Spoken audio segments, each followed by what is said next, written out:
Good morning, ladies and gentlemen. Today is Friday, October the 13th.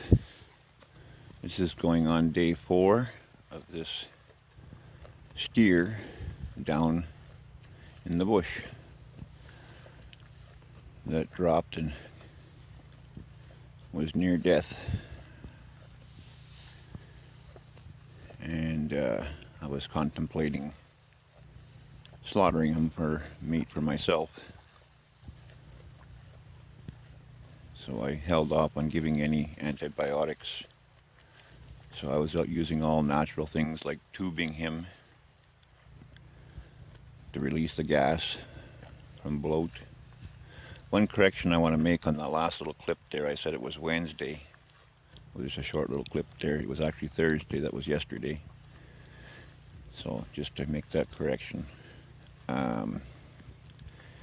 Yesterday morning I came down here and he was standing, and I gave him hay and he started eating it vigorously because the hay I had left him, he'd already eaten it all, and he lost his balance and he went down. Now he's been in about 4 different places since then, so I imagine he has gotten up, because he's been facing different directions. He was between the trees over there, facing the creek and every which way. So I believe he's been standing up since. I didn't tube him yesterday at all. I gave him some baking soda and warm water yesterday morning. And he's eating, he's drinking water. His heart rate is normal. His temperature has been low at 94.2, which normal is 102 on a cow. So last night I gave him half a bottle of this anti-gas. It looks like milk of magnesia, veterinary use only. Gave him half a bottle as recommended for his size. A big cow you would give a whole bottle to. I was hoping to find him standing coming down this morning. It's just after 8 a.m.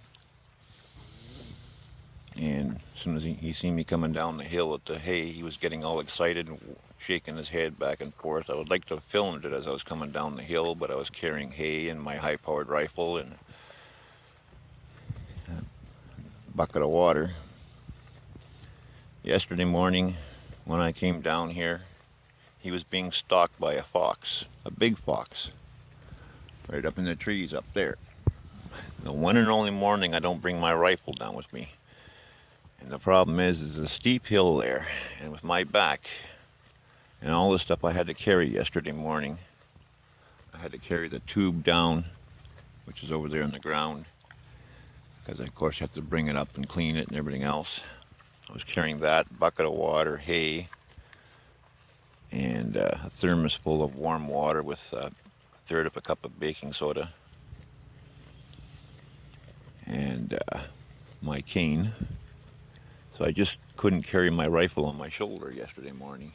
Well, as soon as I seen the fox, I made a beeline up the hill, as quick as I could go up the hill, which is about a good 125 yards to my truck. Grabbed my rifle, I came back down here, and I never seen him. I went to go see 3 more calves that are ready for next week to be picked up.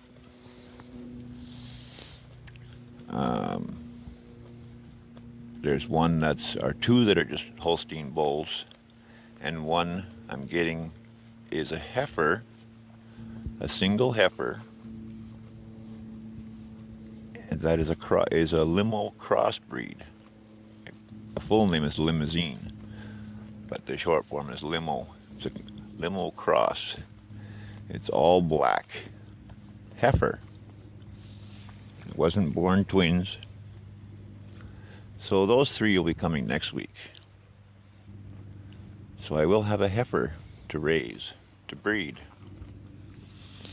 and to supply milk to try and cut down on my cost on milk replacer at $68 a bag.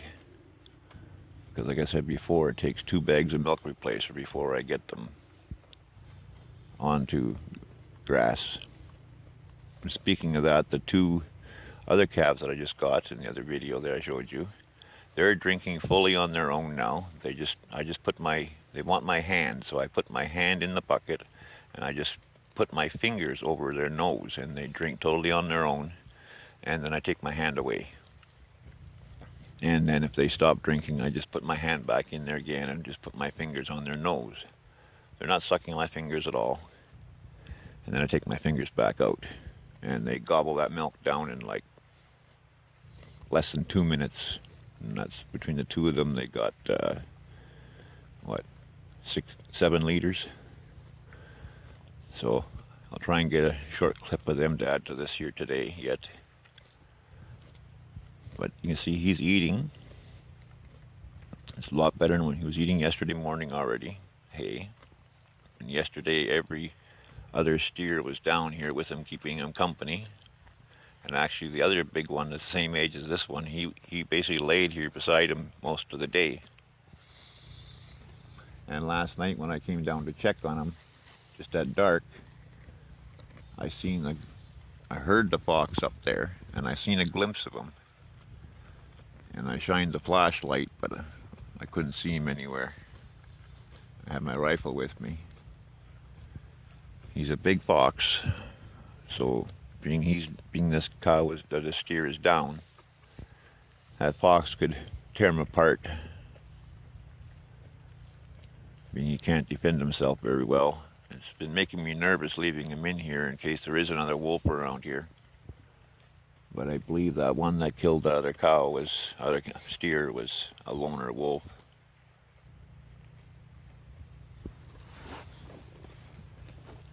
But as you can see, I travel with my rifle every day, except for yesterday because I had so much stuff to carry, and I hadn't seen anything for quite some time. I opted out to not struggle and fall coming down the hill with everything I was carrying yesterday.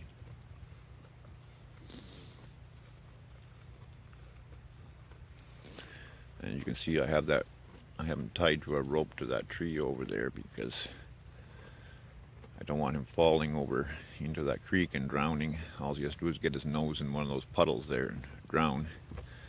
And as I said in the short clip before, my memory and my phone ran out yesterday. When I came back from town, he was all muddy on it. You can still see on the side of his face.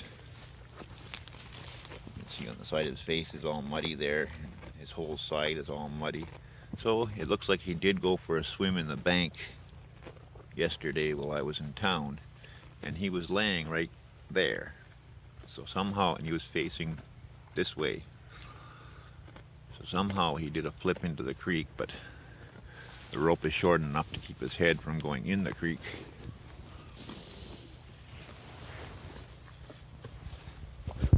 I still haven't given him any penicillin. His manure has been fairly dry, and I might give him a laxative today.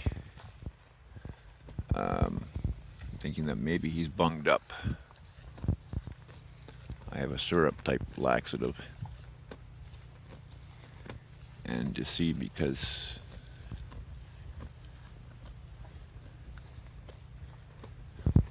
it's all been very dry. He's been pooping there, but it's fairly on the dry side. So he's been pooping out pretty good. And there's another one here. And there was a couple over there, but I think he's mushed them in the ground. Now, this is over 4 days of him. Yeah, 4 days of him being down here. There should be a lot more manure than that in 4 days. Being that his rumen was right full, his stomach was right tight full, I mean tight. I've been massaging, like I said, I've been massaging his back end there, by his back leg there, and where the intestines are. Figuring that in case he is plugged up, and maybe that's what's got him pooping a little bit. Because before that, he wasn't pooping at all. But you can see he's quite lively, but he just hasn't got the strength to get up. But he was up yesterday morning, and I do believe he's been up briefly a few times since, just by the way he's moved around here.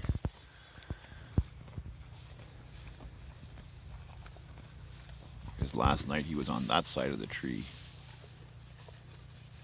facing this way. He was in between the two trees last night.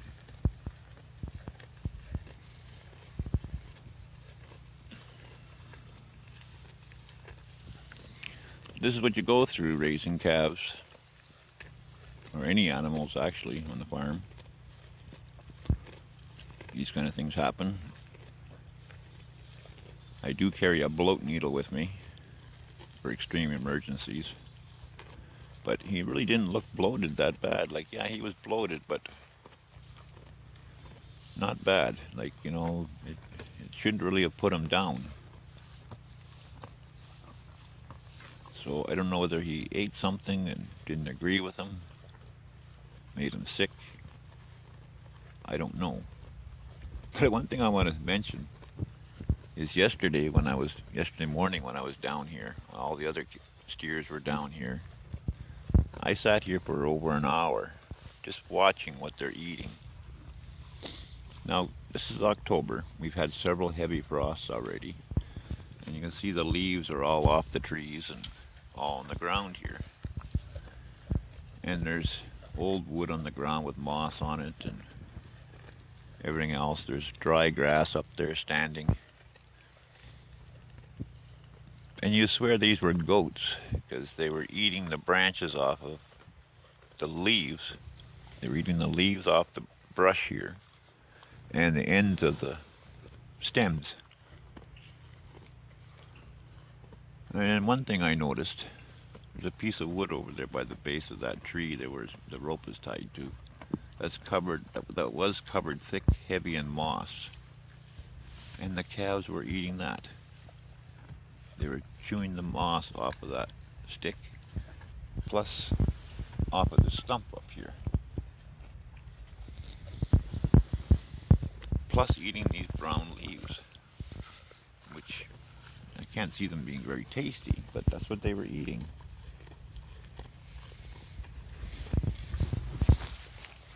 Along with, you can see this has been chewed down here. It's some kind of,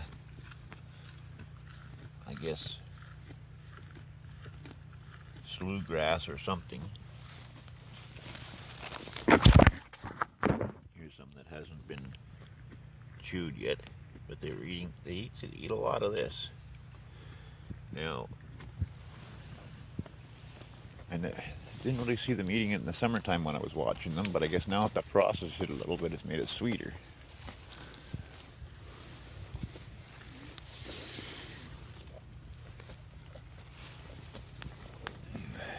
This is a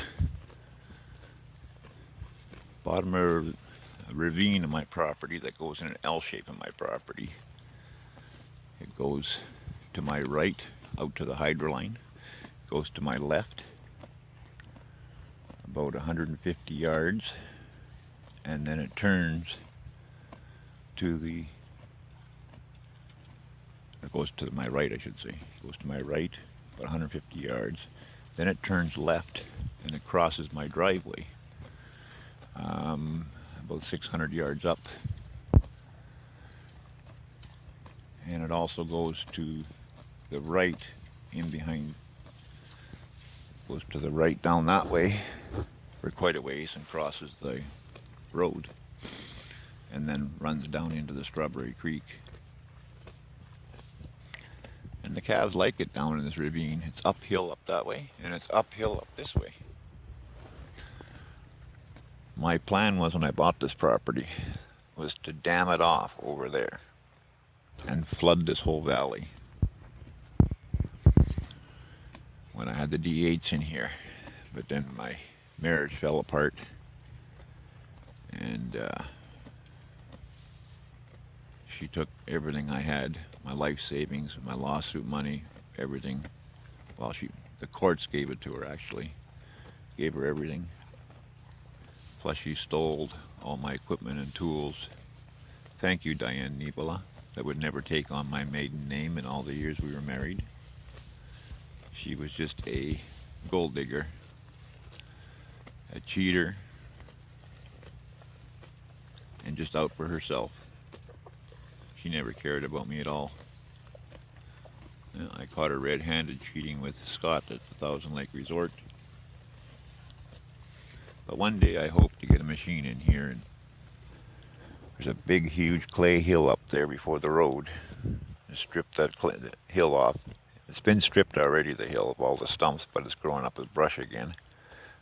And then strip the bottom of the ravine where it exits over that way, just before my property line, maybe 100 feet from my property line, strip it, and then push clay off that 100-foot hill up there, and make a dam right across here.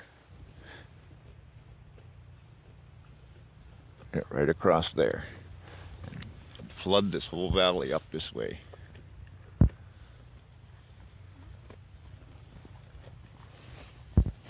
You can see the elevation of that spruce tree up there.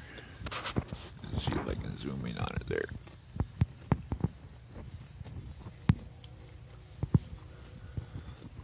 See, it's way up there. That's a good 18 feet up from where I'm sitting.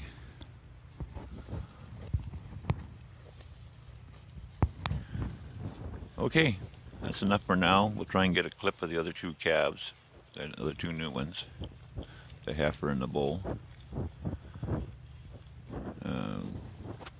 later here today. So until then, I'll be back at you. Well, this is still Friday, and I just took a walk, and I'm in the back corner of my survey stake, and here we have 6 calves. And if you look at the one right in front of me here, it's standing there chewing his cud. That is one that was sick. You see the hair off his face, on his nose there. It's all pink on the side of his mouth. So he's out traveling with the rest of them. And the other one that was with him, he's up on the other corner, way up over yonder over there, with one of the other ones. So he's doing well. He's traveling with the herd.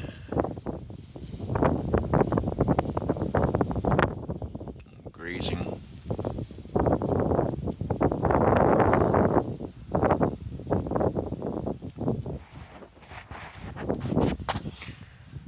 I'm having a big problem because I only got the internal memory now of this phone, because it will not read my micro SD card for some reason. So I only got very little storage. So I just thought I'd give you that little bit of an update here on these guys way out in the back. This is the main hydro line, the hydro towers. You know, they can go as far as they want that way. You know, if need be.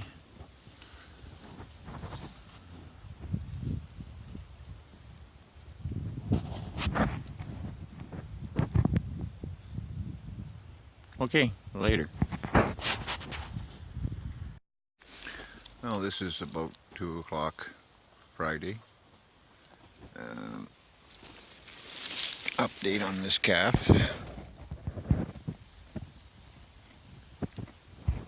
I come down to check on him, and he was laying completely on his side. with his neck stretched straight out, breathing, but his eyes rolled back. So I rolled him on his back, thinking twisted gut, and I rolled him on his back, and I rocked him vigorously back and forth the best I could do by myself. And he fought me all of a sudden and rolled up where I couldn't hold on to him, and rolled up onto his belly and started eating hay and drank the water in the bucket in one shot. Lots of noises are coming from his stomach and his throat, and lots of gurgling and burping, and I was just reading on the back of this anti-gas emulsion that it says that it's good for bloat and also for constipation. Well, I gave it, and it says for adult calves give whole bottle, 300 milliliters, and young calves half a bottle, 500 milliliters. So I gave him 500 milliliters last night, and nothing happened. But I have this dynamite stuff that I take myself when I get constipated from all the morphine that I take. So I gave him about a quarter cup of this, I don't know, maybe about an hour and a half ago. And when I came back down to check on him, that's when I found him stretched out and his eyes rolled back. But I rolled him on his backside and rocked him back and forth, because you can usually get the gut twisted if it's that way. And then he overpowered me and flipped on his side, but he hasn't tried to get up. I pretty well spent my whole day with this guy today, trying to see what he does throughout the day, because other days I just wasn't feeling good and different things. But today I spent the whole day down here pretty much, all except for maybe 2 hours. Okay. Well, here I'm sitting here, and we get invaded by calves. They all come to see him. We got 1, 2, 3, 4, 5, 6 total. Well, I'm laying on the ground here. They all come to visit.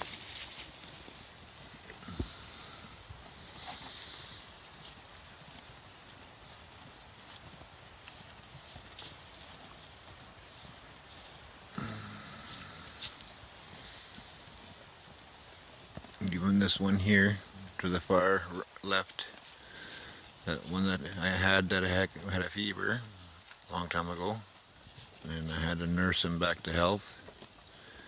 And in between the black one with the heart on his head and the big guy there is the other little guy. He's hidden in behind there. He's sneaking his head in between there. You can just see him in between. No, that's not him. Where'd he go?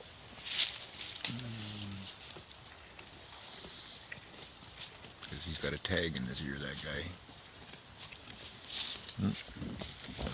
Grabbed a mouthful of hay and ran over there.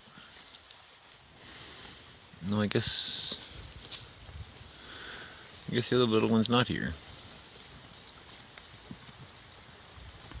These are the same 6 that were way back on the southwest corner of the property line that I showed you earlier. It's about 600-700 yards from here.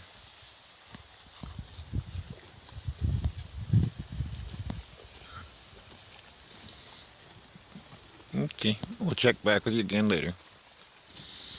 It's 4 o'clock now.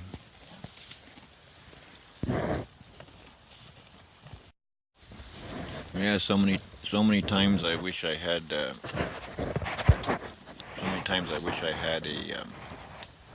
quad runner, because I can't get my truck down this hill. It's 4-wheel drive, but it's moss and grass, sod only, and then under that is red clay, and it's always wet, and I get stuck. I don't have posi track on the 4-wheel drive, and on that steep hill, and if I get stuck in my truck, then it's a big chore. And finding somebody to winch me out. I have an old car hood that I would flip upside down, my old truck hood, roll this cap onto it and strap him down to it and drag him up the hill with the quad runner, but I don't have one. I can't afford one, and I use a lawn tractor to get around to check on these guys and stuff like that in the fields. And I can get the lawn tractor down here, but even with chains it won't pull up this steep hill. It's only 2-wheel drive. It's a 22 horsepower Troy built, but it won't pull it. I know that for a fact. I've tried it in the past years.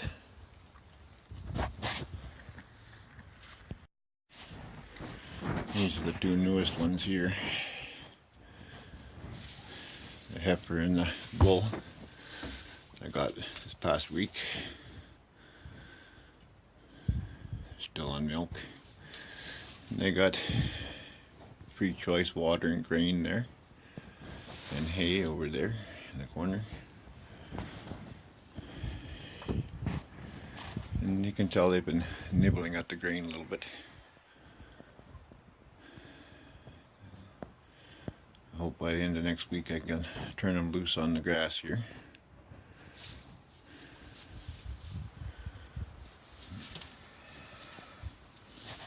Okay.